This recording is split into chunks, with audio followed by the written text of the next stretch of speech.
Baiklah, kita mulai. Assalamualaikum warahmatullahi wabarakatuh. Selamat siang, salam sejahtera untuk kita semua. Shalom, Om Swastiastu, Namo Buddhaya, salam kebajikan. Yang terhormat Bapak Sofyan Halim, SEMAK, CASPA, selaku pembimbing, dan para narasumber sekalian, Saudari Widya Witamala dan Saudari Yosi Nila Ambarwati, serta Bapak Ibu sekalian peserta webinar series pada siang hari ini yang berbahagia.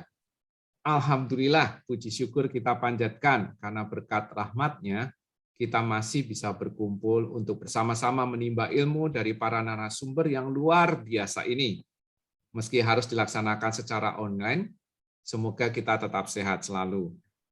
Acara ini merupakan acara pertama dari serangkaian webinar edukasi atau sosialisasi akad jual beli diselenggarakan oleh mahasiswa program studi S1 Akuntansi Fakultas Ekonomi dan Bisnis Universitas Mercu Buana Jakarta dengan tujuan memahami fikih sebagai sebuah aturan main dalam kehidupan yang berporos pada Al-Quran dan Al-Hadis. Meskipun sebagai sebuah formalisasi hukum, ia merupakan produk ijtihad seorang mujahid. Ia berisi kewajiban-kewajiban yang diyakini dari Tuhan untuk umat manusia agar manusia dapat berperilaku positif. Ketundukan manusia terhadap fikih ini akan menjadi indikasi kesalehan manusia baik di hadapan Tuhannya maupun di tengah-tengah kehidupan manusia. Seperti kita ketahui, bentuk-bentuk akad jual beli yang telah dibahas para ulama dalam fikih muamalah terbilang sangat banyak, jumlahnya bisa mencapai belasan bahkan puluhan. Sungguh pun demikian, dari sekian banyak, ada jenis jual beli yang cukup menarik untuk dibahas lebih lanjut, yaitu al-salam. Pada webinar kali ini akan dibahas tentang konsep jual beli salam yang kita kenal dengan akad salam. Nah, sebelum kita menerima sosialisasi, saya perkenalkan dulu para narasumber kita. Saudari Witamala maupun Yosi Nivia Ambarwati merupakan sosok mahasiswa yang luar biasa aktif dalam memenuhi setiap tugas yang diterima dan menyelesaikan tepat waktu, serta aktif dalam kegiatan sosialisasi terkait materi-materi fikih muamalah. Dengan tidak memperpanjang waktu lagi, mari kita perdengarkan pemaparan pertama dari Saudari Widya Witamala mengenai pengertian jual beli salam, dasar syariah akad salam, dan rukun salam. Untuk waktu dan layar kami persilahkan.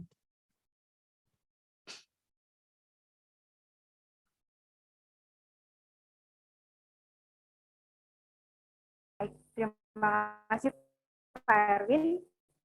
Bagaimana yang sudah dijelaskan di awal oleh Pak Erwin, di sini kami akan sedikit memberikan edukasi mengenai akad salam. Apa itu akad salam dan bagaimana prosesnya dan lain sebagainya. Dari layar kita bisa lihat bahwa ada beberapa pengertian mengenai akad salam. Ini kita bisa lihat, as-salam secara bahasa itu artinya pemesanan. Secara istilah itu adalah jual beli sesuatu dengan ciri-ciri tertentu yang diserahkan pada waktu tertentu. Sehingga kesimpulan akad salam didefinisikan sebagai akad jual beli barang pesanan dengan pengiriman di kemudian hari oleh penjual, kemudian pelunasannya dilakukan oleh pembeli pada saat akad disepakati sesuai dengan syarat-syarat tertentu.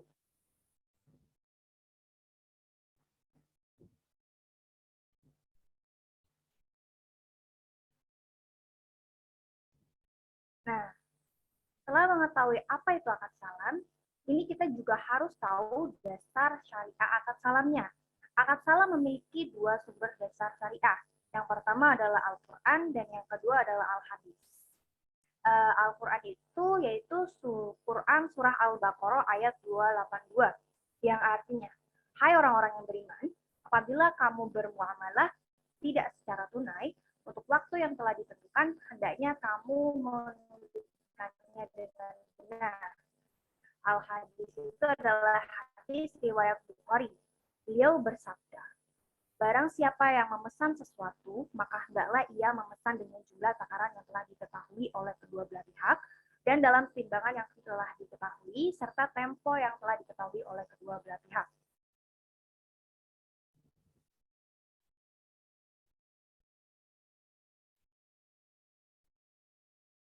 Di sini kita bisa lihat bagaimana skema dan ilustrasi akad salam. Dari skema ini kita bisa lihat, yang pertama yang dilakukan adalah kita melakukan negosiasi dari pembeli kepada penjual. Kemudian, dari penjual ini, si penjual itu melakukan pemesanan barang kepada produsen penjual. Kemudian nanti dilakukan pembayaran. Jadi pembeli ini nanti melakukan pembayaran secara tunai kepada penjual. Selanjutnya akan dilakukan pengiriman dokumen. Bagaimana terkait akadnya, apapun yang setelah disepakati. Nah, setelah itu produsen penjual itu akan mengirim pemesanannya, mengirim barang tersebut kepada pembeli. Nah, dari istilah ilustrasinya berikut ini, ilustrasi salam. Nah, jadi ini contohnya seperti ini gambarannya. Si pembeli ini membayar secara tunai kepada penjual, kemudian penjual memberikan ketentuan bagaimana pembayarannya, mungkin tanggal atau bulan atau tahun barang akan dikirim, sepakati, kemudian akan diberikan kepada si pembelinya atau pemesan.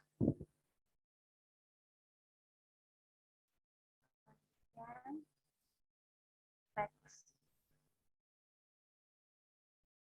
Oke. Nah, di sini kita bisa lihat bahwa ini akad salam ternyata dibagi menjadi dua, yaitu salam dan salam paralel. Salam merupakan transaksi jual beli di mana barang yang diperjualbelikan itu belum ada ketika transaksi dilakukan. Pembeli itu melakukan pembayaran di muka, sedangkan barang dikirimkan atau diserahkan itu di kemudian hari.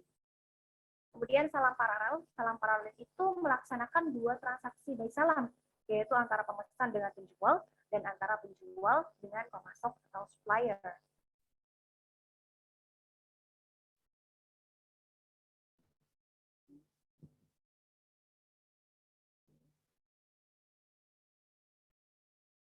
Nah, dalam melakukan akad salam, kita tuh baiknya memperhatikan bagaimana rukun dari akad salamnya.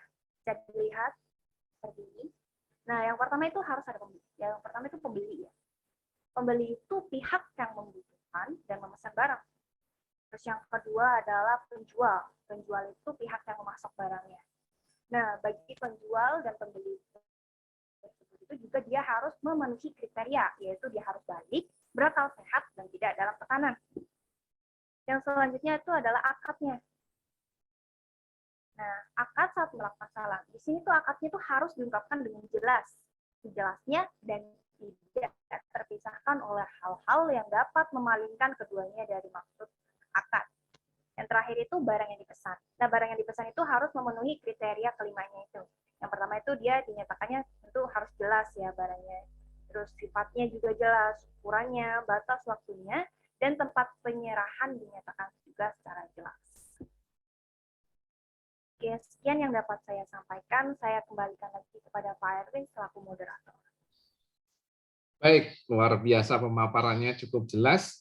Untuk selanjutnya kami persilahkan untuk narasumber yang kedua, Saudari Yosi Nivia Ambarwati yang akan memaparkan terkait dengan ketentuan akad salam, syarat-syaratnya, dan apa yang akan membatalkan kontrak ini, tentunya aplikasi di perbankan syariah. Untuk waktu dan layar kami persilahkan Saudari Yosi Nivia Ambarwati.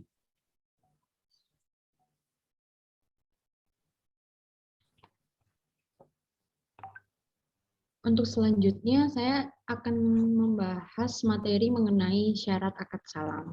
Itu terdiri ada 3 syarat. Untuk yang pertama, pembayarannya dilakukan dengan kontan, baik dengan emas, perak, logam, atau alat ukur yang telah disepakati, agar hal-hal ribawi seperti emas, perak, makanan pokok, dan lainnya tidak diperjualbelikan dengan sejenisnya secara tunda. Yang kedua, komoditinya harus dengan spesifikasi yang jelas. Misalnya, dengan menyebut jenisnya dan ukurannya, agar tidak terjadi konflik antara seorang muslim dengan saudaranya yang menyebabkan dendam atau permusuhan di antara keduanya. Yang ketiga, waktu penyerahan komoditi harus ditentukan, misalnya setengah bulan yang akan datang atau lebih. Dan penyerahan uang dilakukan di dalam satu majelis. Selanjutnya, hal apa saja sih yang membatalkan kontrak? Yang pertama, barang yang dipesan tidak ada pada waktu yang ditentukan. Untuk yang kedua, barang yang dikirim cacat atau tidak sesuai dengan yang disepakati dalam akad. Yang ketiga, barang yang dikirim kualitasnya lebih rendah dan pembeli membatalkannya. Nah, selanjutnya ketentuan syariah itu ada dua ya. Untuk yang pertama pelaku terdiri dari adanya penjual dan pembeli, cakap hukum, berakal dan dapat membedakan. Untuk yang kedua ada objek akad. Objek akad terdiri dari modal saham dan barang salam. Untuk modal salam, yang pertama modal harus diketahui jenis dan jumlahnya, berbentuk uang tunai. Para ulama berbeda pendapat masalah bolehnya pembayaran dalam bentuk aset perdagangan. Beberapa ulama juga menganggapnya boleh. Modal salam diserahkan ketika akad berlangsung, tidak boleh utang atau merupakan pelunasan utang. Hal ini adalah untuk mencegah praktek riba melalui mekanisme salam. Untuk barang salam, barang tersebut harus dibedakan atau diidentifikasi mempunyai spesifikasi dan karakteristik yang jelas seperti kualitas, jenis, ukuran, dan lainnya sehingga tidak ada gahar. Barang tersebut harus didapat kuantifikasi atau ditakar dan ditimbang. Waktu penyerahan barang harus jelas. Jika harus tanggal tertentu, boleh juga dalam ukuran waktu tertentu. Hal tersebut diperlakukan untuk mencegah gahar atau ketidakpastian harus ada pada waktu yang ditentukan. Barang tidak harus ada di tangan penjual, tetapi harus ada pada waktu yang sudah ditentukan. Apabila barang yang dipesan tidak ada pada waktu yang ditentukan, akad menjadi fasad atau rusak, dan pembeli dapat memilih apakah bersedia atau membatalkan akad sehingga penjual harus mengembalikan dana yang telah diterima.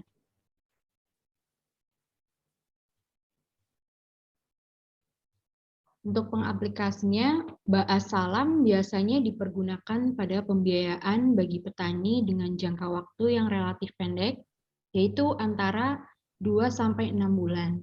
Karena yang dibeli oleh bank adalah barang seperti jagung, padi, dan cabai, dan bank tidak berniat untuk menjadikan barang-barang tersebut sebagai simpanan atau inventory. Dilakukan akad ba'is salam kepada pembeli kedua, misalnya kepada bulog, pedagang pasar induk, atau grosir. Inilah yang dalam perbankan Islam dikenal sebagai salam paralel. Sekian presentasi dari saya kembalikan lagi kepada Pak Erwin selaku moderator.